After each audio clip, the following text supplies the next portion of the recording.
Kim Cattrall, né en août 1956 à Liverpool en Angleterre, apparaît dans la série en tant qu'invité spécial au début de sa carrière. À environ 20 ans lorsqu'elle rejoint le tournage, elle apporte une allure jeune, séduisante et pleine d'assurance, contribuant à valoriser les scènes impliquant des personnages féminins. Bien que son rôle soit modeste, il constitue l'un des tremplins importants qui lui ouvrent la voie vers Hollywood. Par la suite, elle connaît un succès mondial retentissant grâce à son incarnation de Samantha Jones dans Sex and the City, qui lui vaut un Golden Globe ainsi que plusieurs nominations aux Emmy Awards, tout en participant également à des films emblématiques tels que Big Trouble in Little China ou Police Academy. Aujourd'hui âgée de 68 ans, Kim Cattrall continue de prendre part à des projets cinématographiques et télévisuels et demeure l'une des icônes de beauté et de personnalité affirmée d'Hollywood. Alex Rocco, né le 29 février 1936 à Cambridge dans le Massachusetts, apparaît dans la série dans le rôle de Thomas Callander, un antagoniste au regard froid contribuant à renforcer la tension dramatique et à souligner l'ingéniosité des deux détectives principaux. À 41 ans lorsqu'il rejoint la production, Rocco apporte une allure solide et légèrement mystérieuse, des traits qui ont fait de lui un acteur très recherché pour les rôles d'hommes dangereux à la télévision américaine. Bien qu'il se soit bâti une position stable, Rocco a parfois eu des difficultés à se détacher des rôles criminels auxquels on le limitait, l'obligeant à redoubler d'efforts pour démontrer toute la profondeur de son jeu.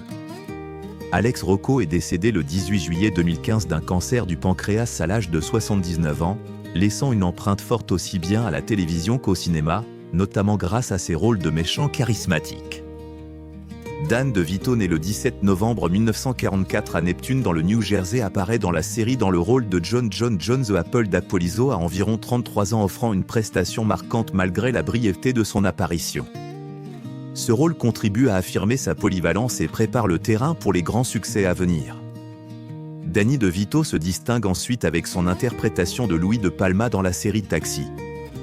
Un rôle qui lui vaut à la fois un Emmy Award et un Golden Globe, tout en réussissant avec brio sa transition vers la réalisation et la production grâce à des œuvres reconnues comme Get Shorty et Matilda.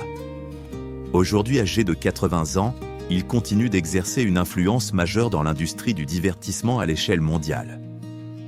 Richard Lynch, né le 12 février 1940 à Brooklyn, se distinguait par son apparence glaciale et son regard intense, ce qui le rendait l'idéal pour incarner presque toujours des personnages antagonistes.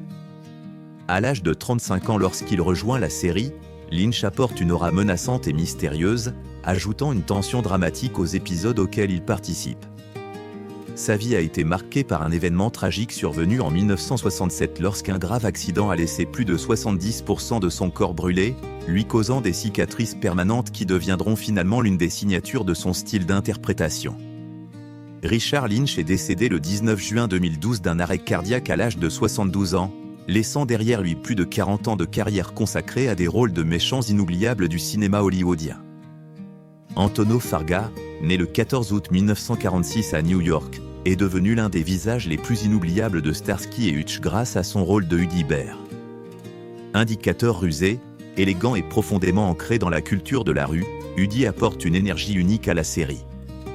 Lorsqu'il rejoint la production à l'âge de 29 ans, Farga transforme ce personnage secondaire en une véritable icône, mêlant humour, style et intelligence, au point de devenir indispensable à l'alchimie du duo principal.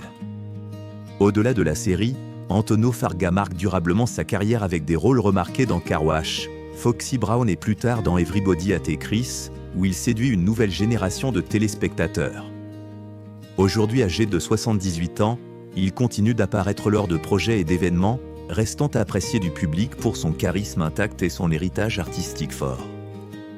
Fran Ryan, né le 29 novembre 1916 à Los Angeles, est resté dans la mémoire du public grâce à son rôle de la logeuse. Un personnage secondaire mais rempli d'humour et de caractère, apportant à la série une touche de quotidien et de spontanéité. Lorsqu'elle rejoint la production, elle a environ 60 ans, offrant le charme d'une actrice chevronnée ayant déjà participé à de nombreux sitcoms populaires.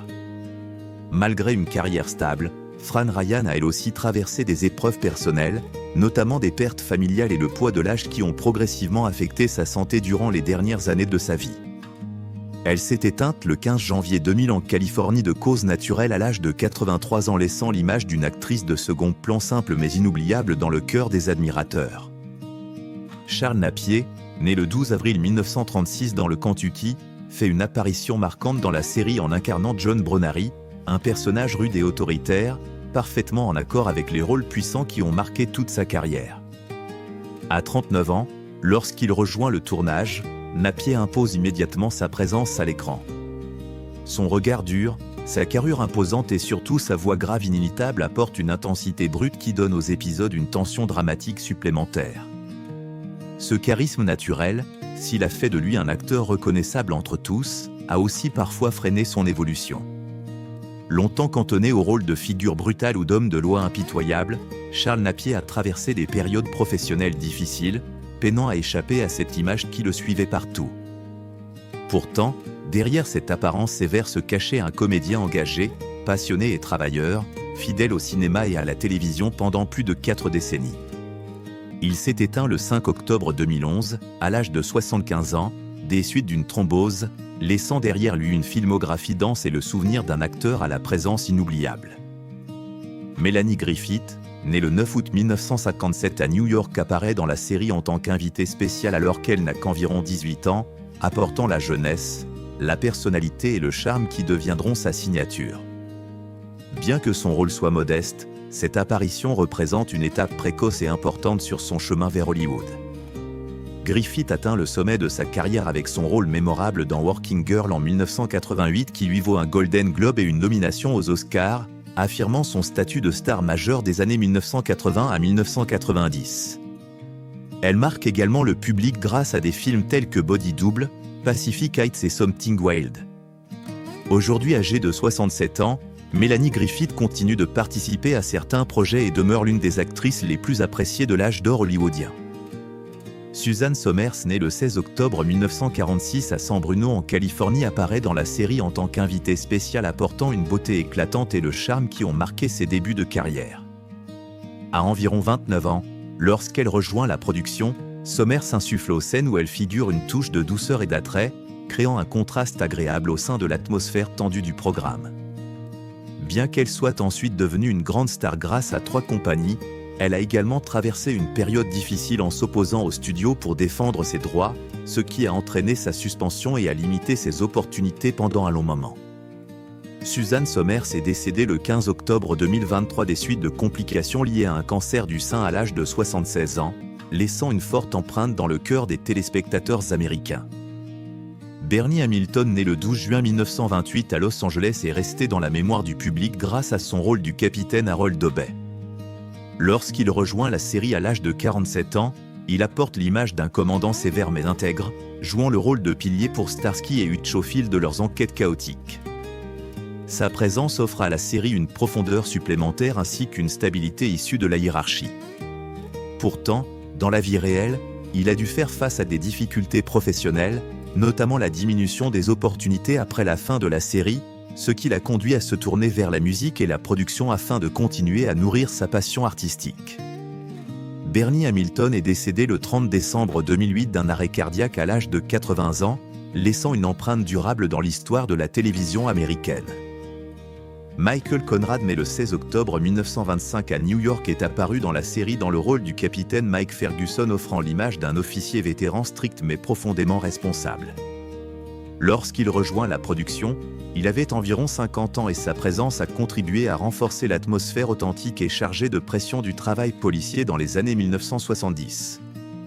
Bien que sa carrière ait ensuite brillé intensément grâce à son rôle de SGT Furio dans les Street Blues, Conrad a également dû faire face à de fortes pressions ainsi qu'à des problèmes de santé persistants qui l'ont contraint à s'éloigner prématurément des projecteurs. Michael Conrad est décédé le 22 novembre 1983 des suites d'un cancer à l'âge de 58 ans, laissant l'image d'un acteur talentueux animé d'une dévotion inlassable envers la télévision américaine.